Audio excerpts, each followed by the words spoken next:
Hello, hello, hello. Oye, mi gente, welcome to another episode where we keep it 100 and speak our verdad. I'm your host, and today we're talking about something that hits different when you're a Latina navigating leadership spaces that weren't built for us. You know that feeling when you walk into a boardroom and you're the only one who looks like you? When your abuela's wisdom doesn't translate to corporate speak, when you're tired of code switching just to be heard. See, we're going there today. I'm about to share 5 leadership truths that took me way too long to learn. Truths that could have saved me years of second guessing myself and trying to fit into boxes that were never meant for like mujeres like me.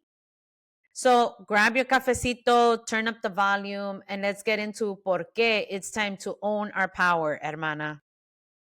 The first one, you come to the table with experience. This one took me forever to freaking even consider. I had no idea how much experience I had. Even when I first joined in corporate America, when I was 18, I joined the field of customer service and then I ended up working in the office. And I had absolutely no idea all the experience that I had. And it matters because, like, being bilingual, you're navigating to a different world, you understand diverse perspectives.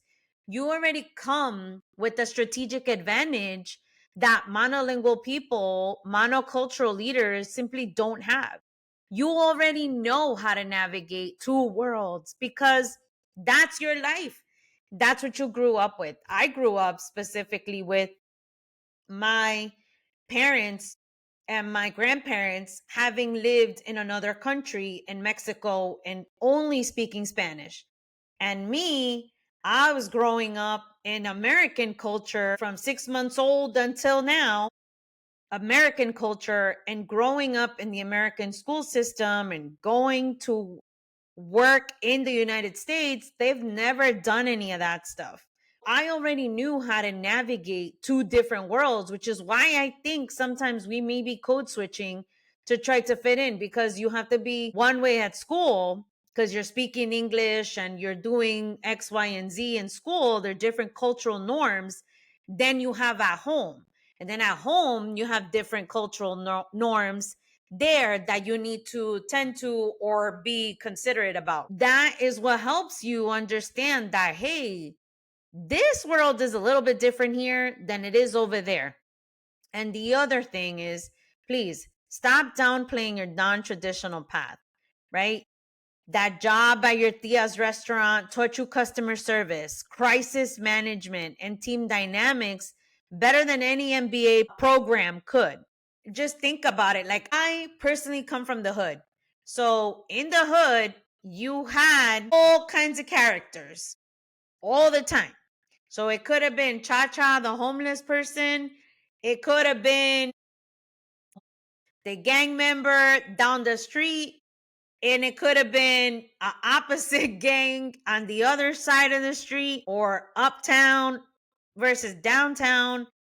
There's a lot of different dynamics that you had to navigate. The other thing too is like I played volleyball at the park and I didn't play with kids, I played with adults. So I learned how to work with different generations before I had to at work. So I've been working with different generations for a long time. I've actually supervised people that are older than me and I navigate those worlds really good because I knew how to respect people's positions and respect people's age and understand what experience they brought to the table. It's important that you understand that you come to the table with experience. Don't let that fall short and own it. Own it, okay? Own that experience that you brought to the table. Number 2, difficult conversations are a must. Those difficult conversations, I know they get at us. They are not that easy to do, and they are sometimes dreadful, depending on who we're speaking to. Your directness isn't aggressive, it's efficient. Don't let anyone gaslight you into believing that clear communication is a character flaw. Own your ability to cut through the noise, or like I like to say, cut through the shit and get to the point. A lot of times we don't want to be beating around the bush. right? That drives me crazy. And I know it drives a lot of you crazy too. A lot of people, they just want to know what the hell's going on. How does it affect me? And what are we going to do to make it work? How are we going to make this work? The directness sometimes is what people are looking for. People want you to tell them the truth and be transparent, not give them a sugar coated nonsense or some gibberish or some, notes that somebody gave you to read, like speaking points. They want to know what's the real deal and how it affects them so that they know how to make their own decisions. And whenever you can, give them some time to figure it out so they know what to do. Because at the end of the day, you all have options. So true. You do. The other thing is set boundaries early and enforce them consistently. So this one is hard when you have difficult conversations, right? But it's one of the most important things. That people pleasing tendency we learned growing up will sabotage your leadership faster than anything else. So practice saying no without explaining yourself to death. And remember, we want to be clear and be direct. You don't want to be sabotaging your leadership. That is not going to help. Every time they tell you, do this, do this, do this, do this, you tend to be people pleasing, thinking that that's okay. But at the end of the day, you're burning yourself out because you're doing way more than what you should be doing. And it's hard for you to have a life outside of work if all you're doing is people pleasing. And let me tell you, it's impossible to please everybody. So somebody will always get disappointed. And the one person you don't want to disappoint is definitely yourself. All right, let's go with number 3. Accountability isn't easy if you don't like to be kept accountable. Oh my God, let me tell you a story about this. I need to take a break and a breather. So, I've always had an issue because it wasn't easy for me to hear the truth from my parents. And not because I didn't want to listen to them or not because I didn't think they were important to listen to. It was because they had different norms and different expectations that I didn't want to model. So I had to do a lot of fighting back and I had to figure out a lot of things on my own because they didn't know better. And that actually led to me not liking to keep people accountable because I didn't have a good relationship with being accountable. So that was tough. And even though I follow the rules and I do the best that I can, I hadn't realized that I was not keeping other people accountable because of that. You want to model the behavior you want to see by accepting feedback gracefully. And that feedback is hard, especially depending on who it comes from. But you want to show your team that you have a growth mindset and it isn't just corporate buzzwords by actually demonstrating how to receive criticism without getting defensive. That is really hard not to get defensive, right? I have people who sometimes, like, as soon as I mention something, I need to defend myself. I hear you. Like, what we're going to do is we're going to talk about what happened, and I need to keep you accountable as your supervisor. I need to tell you when you're not doing it right or when things are not happening. And you need to be responsible and accountable for your piece and what you're contributing to it. And the reality is that nobody wants to be told what to do 24/7. But at the same time, if the work isn't getting done and your performance isn't meeting the expectation, then something has to change. Somebody has to let you know. That's the job of leaders, supervisors, managers, where we do have that responsibility. The other one is create systems that hold everyone accountable, even yourself, right? Including yourself. Don't just wing it with informal check ins. Establish clear metrics and regular review processes that apply to every team member equally. Here, you want to make sure that if you have somebody who needs to do 50 of one thing, right, that they're meeting that 50 a week. So you set a system. You say by Monday, by Friday, by whatever day you choose, this is what you need to accomplish. I want to see the work and I need you to show me that you did it.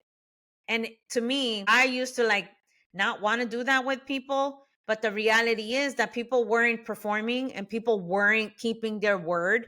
And they were thinking, oh, their deadline just, it can move to next week. It can move to next month. It can move to next year. That is not how you get things done. And that is not how you execute. And that is not how you get work accomplished. This one was a huge one for me. And you know what? If you come from a little bit of a hard background where you really didn't want to listen to your parents because they had kind of like no clue, you may have a problem with accountability, and just check in on it.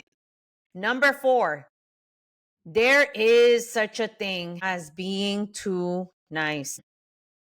Distinguish between being kind and being a pushover.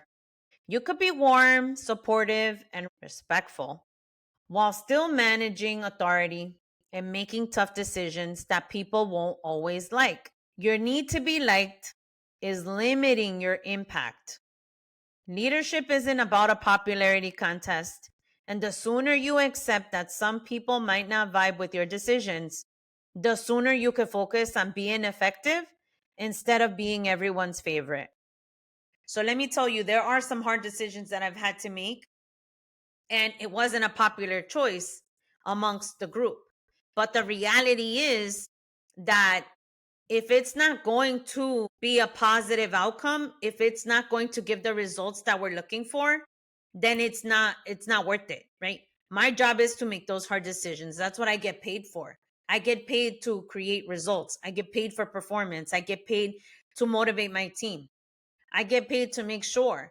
And sometimes as leaders, we want to help everybody, right? Like a lot of us were like, damn, nobody helped me. I want to help my people. And I get that. I want to help them too. But they need to help themselves and they need to meet you, right? Where you're asking them to meet you. And then some of them go above and beyond, which is even better. But the problem is that there is such a thing as being too nice, and that's called being a pushover. When you notice that your staff, your people are taking advantage of your kindness, you gone too far. It's went too far. You got to reel it back in, and you got to start keeping people accountable, and you got to take it a little bit back. And it's not saying that you're going to be disrespectful and that you're not going to be kind. There's a huge difference between that and being a pushover, because let me tell you, I would much rather, and I would have way more respect for somebody who tells me, Miriam, hey, I need you to tell you this. I need to tell you this because I want you to do better. I want to see you thrive, and I want to make things easier for you going forward. I would much rather have somebody tell me that when I'm messing up or I'm doing something wrong than somebody letting me get away with murder, and then I end up losing my job, or I get written up, or I do something that gets me in trouble. Listen, there is such a thing as being too nice. And the last thing I want to talk about is craft your own narrative today. Don't wait. Stop waiting for permission to tell your story. So many of us are people who are waiting for permission to share our wins, share our struggles, our vision. Listen, start speaking up in meetings. If you're at the table, talk. If you're at the table, think about how you can add value. On social media, right? There's important things that you want to talk about. Go ahead, share. You don't even have to write your own post. You could start commenting on other people, start elevating other people's voices. That's how you can start your engagement in the beginning. In your industry, before someone else defines you, who you are, you want to make sure that you're setting the narrative and that you are sharing your wins. Listen, people are out here for themselves. You think that they're going to go out there and tell other people about you? No, some people are like maybe in the similar boat where they end up being your competition. You think that they're going to be saying anything about you? Listen, I share the platform and I share space with other people, but not everybody has the confidence and the security to do that. We have a lot of insecure people out there who are trying to make a name for themselves, and it's perfectly fine. But at the same time, right, you want to be able to do it for yourself and not wait for other people to go ahead and give you your flowers. You want to be able to share your own wins. Stop waiting for permission to tell your story. I waited way too long, way too long. See that book in the back, Tattoos and Pearls? That just came out April 11th, 2025. But there's stories in there that I could have started telling people 10, 15, 20 years down the line. People have no idea what experience I have and what I've been able to do and all the wins I've had since raising my kids, since going to college as an adult, all kinds of things, right? And people want to say what they want to say in the workplace sometimes. And if you don't have a narrative about yourself, people are going to talk, people are going to say something else. And especially when you don't have mentors, sponsors, or anything like that, it's important that you figure out a way that you can tell your story. It's important that you do it with people, with mentors, on platforms that they have for recognition. Start sharing, start working on projects that will give you visibility. Start raising your hand for those things that will give you visibility, and start becoming the person that you want to become, and tell the people who you want them to know you as. Think about this question and say, what do I want people to say about me? I often think about, when I pass away, what are people going to say at my eulogy? What are people going to remember me as? You don't have to go that deep. I go that deep because I think that far ahead. I waited way too long, and I was in the background, and I was getting other people. They were taking credit for shit that I was doing. Like, no, baby, I got to stop. The real person who's doing the work behind the scenes is this person. The person that has the creativity, that is the brains behind the assignment, is this person. The person that is connecting the dots to the problems and creating solutions is this person. Listen, I know it takes a team sometimes. Give them credit too. Don't take it for yourself, but build your narrative today. There's so many different ways of doing it that you could figure out a really good, decent way to get it done. And document your achievements with the same energy you put into helping others. Helping others is number one. That's always, helping others is always going to be there because we're going to be of service to people. It's natural for us to do that.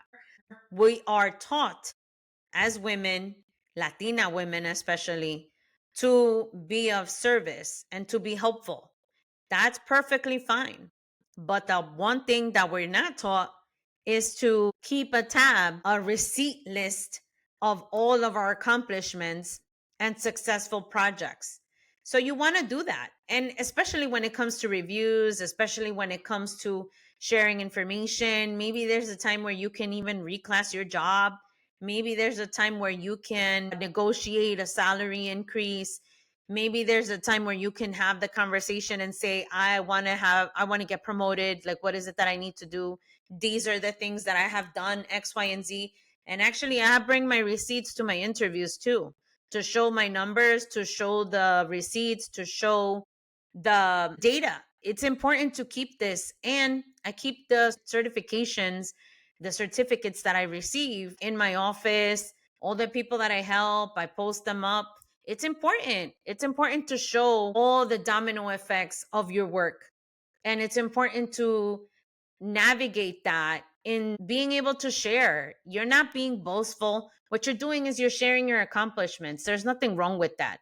They teach us that it's something's wrong with that. And whoever can't stand it is probably because, if they judge you, it's probably because they haven't done anything like you, because they can't and they probably won't and haven't figured out how to do it for themselves, or haven't figured out how to help others, or haven't figured out what their secret sauce is. And if you have it figured out, hey, help somebody else, share the information, and you never know who might be waiting for you to share so that they can learn from you. That's what I learned. I learned that all my heartache, all the time that I spent doing difficult things, were actually what helps my clients today. Me navigating all those things the hard way is what's helping my clients today, because I'm saving them time, saving them the headaches, giving them the tools and the resources so that they don't have to go through the same thing. So, mira, hermana, I know some of this might feel uncomfortable. Maybe you're thinking, but that's not how I was raised. Or what will people think? Mira, I had to deal with that too. What people will think.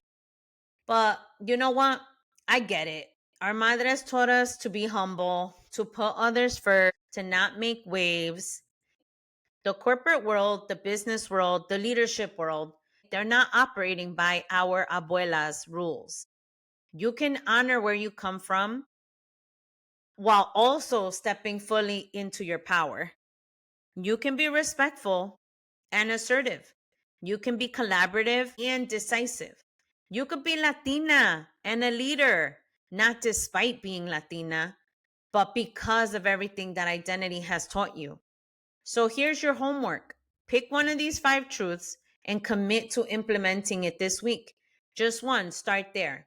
And remember, every time you step into your leadership, you're not just changing your own trajectory, you're opening doors for the next Latina who's watching you, learning from you, and gathering the courage to step into your own power. Dale, que si se puede. You know, come on, let's go. Thanks for tuning in, and I'll catch you next week with more real talk and cafecito wisdom.